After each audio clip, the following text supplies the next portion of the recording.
పరిస్థితి వస్తది. ఇవాళ గద్వాలలో అడుగుపెట్టిన నాటి నుంచి ఇక్కడ దాకా, అడుగుపెట్టిన కాడి నుంచి ఇక్కడ దాకా చూస్తే తప్పకుండా ఉప ఎన్నిక రావడం ఖాయం. అందులో మళ్ళొక్కసారి 50,000 ఓట్ల మెజారిటీతో తప్పకుండా మళ్ళీ గులాబీ జెండా ఎగరడం ఖాయం అనిపిస్తా ఉన్నది.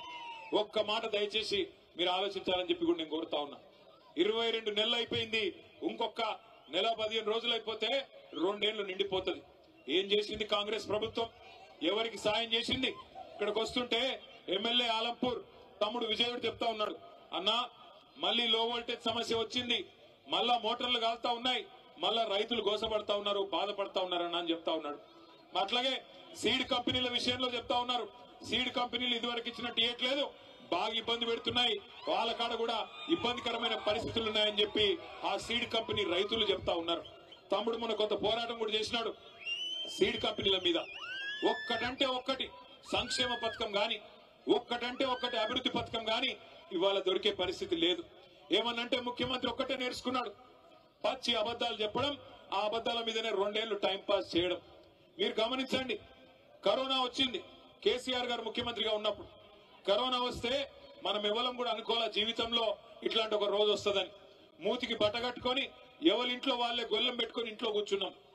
₹1 లావాదేవీలు లేవు, వ్యాపారాలు జరగలేదు. మనిషి బయటికే పోకపోతే వ్యాపారం ఎక్కడి నుంచి అవుతుంది? ప్రభుత్వానికి ఆదాయం 0 అయింది.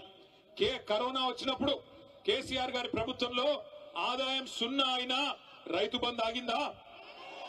రైతు బంధు ఆగిందా? కళ్యాణ లక్ష్మి ఆగిందా?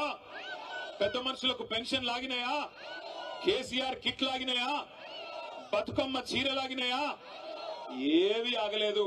అన్ని కూడా కేసీఆర్ గారు రూపాయి ఆదాయం లేకపోయినా ప్రభుత్వానికి పేదవాడికి కష్టం రావద్దని చెప్పి మాకు ఎమ్మెల్యేలకు ఎంపీలకు జీతాలు పక్కన పెట్టి రాష్ట్ర ప్రభుత్వ ఉద్యోగులకు కూడా అవసరమైతే 10 రోజులు జీతం ఆలస్యంగా ఇచ్చినా పేదవాళ్లకు మాత్రం జీతం ఇవ్వాలా, రైతులకు రైతు బంధు ఇవ్వాలా, పేదవాళ్లకు సంక్షేమ పథకాలు అందాలా అని ఆ రోజు పనిచేసినారు. కానీ ఇవాళ ముఖ్యమంత్రి గారు బంగారు పల్లెంలో పెట్టి తెలంగాణ రాష్ట్రాన్ని తలసరి ఆదాయంలో భారతదేశంలో నెంబర్ 1 గా చేసి అప్పచెప్తే ఈయన అంటాడు తెల్లారు లేస్తే అప్పుల పాలైపోయింది తెలంగాణ, ఎయిడ్స్ రోగి అయిపోయింది తెలంగాణ, క్యాన్సర్ రోగం వచ్చింది తెలంగాణకు అని ముఖ్యమంత్రి మాట్లాడుతూ ఉన్నాడు. నేను ఒక్క మాట అడుగుతా ఉన్నా మిమ్మల్ని అందరినీ, ఇప్పుడు ఈ మైదానంలో తేరు మైదానంలో అప్పు లేని మనిషి ఎవడన్నా ఉన్నాడా? అప్పు లేని వాళ్ళు ఉన్నారా? అప్పు ఉందా లేదా? ఉంది కాదురా. లేనోడు ఉంటే శైలా పట్టండి. అప్పు లేనోడు ఎవడని ఉంటే శైలా పట్టండి. అప్పు ఉన్నోళ్లే ఉంటారు తప్ప లేనోళ్ళు ఆడ 100కి దొరుకుతాడు. కానీ అప్పు ఉన్నా లోపల బనీన్కు పొక్కలున్నా ఎట్లా ఎట్లా ఎట్లా తయారవుతాం? పైకి మాత్రం కడక్ అంగి వేసుకొని మంచి కద్దరంగి వేసుకొని పైకి మాత్రం కడక్ అంగి వేసుకొని తిరుగుతాం. ఎందుకు? మళ్ళీ ఎవడన్నా కొత్త అప్పిచ్చోడు ఏడని తిరుగుతాం, అంతేనా? కానీ ముఖ్యమంత్రి పనితనం ఎట్లున్నది? ఇంటి పెద్ద లాంటోడు, రాష్ట్రానికి పెద్ద మనిషి లాంటోడు, నా రాష్ట్రం దివాలా తీసింది, నా రాష్ట్రం నాశనం అయిపోయింది, నా రాష్ట్రం ఎత్తిపోయింది అంటే ఎవడన్నా పైసలు ఇచ్చేటోడు ఇస్తాడా? పెట్టుబడి పెట్టేటోడు పెడతాడా? ఇక అది మాత్రమే కాదు, ఇంకా ఘోరం, లంకె బిందెలు ఉన్నాయనుకొని వచ్చినా లంకె బిందెలు లేవు అంట. లంకె బిందెల కోసం ఎవరు తిరుగుతారు? అర్ధరాత్రి ఎవరు తిరుగుతారు? మీ గద్వాల కోటకాడ ఎవరు దొంగల కేసు అయితే మీ మీద అయితే పోయి ముఖ్యమంత్రిని దొంగ అంటారా మీరు?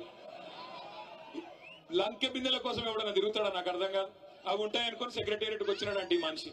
అదొక్కటే కాదు, నేను ఢిల్లీ పోతే నాకు అపాయింట్మెంట్లు ఇస్తలేరు, ఎందుకంటే చెప్పులు ఎత్తుకపోతాడేమో అని భయంతో అపాయింట్మెంట్లు ఇస్తలేరంట. ఇక కిషన్ మన కర్మ మన ముఖ్యమంత్రి అయ్యిండు. అందుకే నేను చెప్తా ఉన్నా, కాంగ్రెస్ వాళ్ళు నోటికొచ్చిన మాటలు చెప్పి అరిచేతిలో స్వర్గం చూపెట్టి మీకు ఇష్టం వచ్చిన వేలం పాటలాగా ఆయన 2 ఇస్తే నేను 4 ఇస్తా అని చెప్పి డైలాగులు కొట్టి ఓట్లు దండుకున్నారు. ఇవాళ అవతల పడ్డారు. మరి మీ ఎమ్మెల్యేకి ఏం నచ్చిందో పోయి వాళ్ళతో పాటు దొంగల ముఠాలో చేరిపోయినాడు. నేను మీ అందరికీ మాటిస్తా ఉన్నా, ఖచ్చితంగా ఉప ఎన్నికలు వస్తాయి. ఉప ఎన్నికల్లో ఈ ఎమ్మెల్యే గారిని చిత్తుగా ఓడించే బాధ్యత మీరు తీసుకోవాలని చెప్పి నేను విజ్ఞప్తి చేస్తా ఉన్నా. ఇక్కడ ఉన్న ఒక గద్వాల బిడ్డనే రేపు గులాబీ అభ్యర్థిగా మీ దగ్గరకు వస్తాడు, కేసీఆర్ పంపిన సోదరుడుగా సైనికుడిగా వస్తాడు.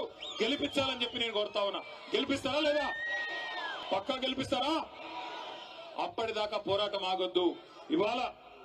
ఇవాళ మీరు దయచేసి గుర్తుపెట్టుకోండి, ఒక వర్గాన్ని కాదు అన్ని వర్గాలను ఈ ముఖ్యమంత్రి కాంగ్రెస్ పార్టీ మోసం చేసింది.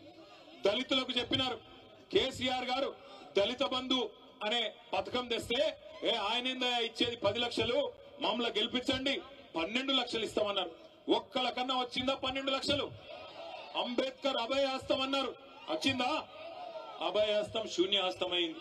ఆడపిల్లలు చదువుకుంటే స్కూటీలు ఇస్తామన్నారు, వచ్చినాయా స్కూటీలు?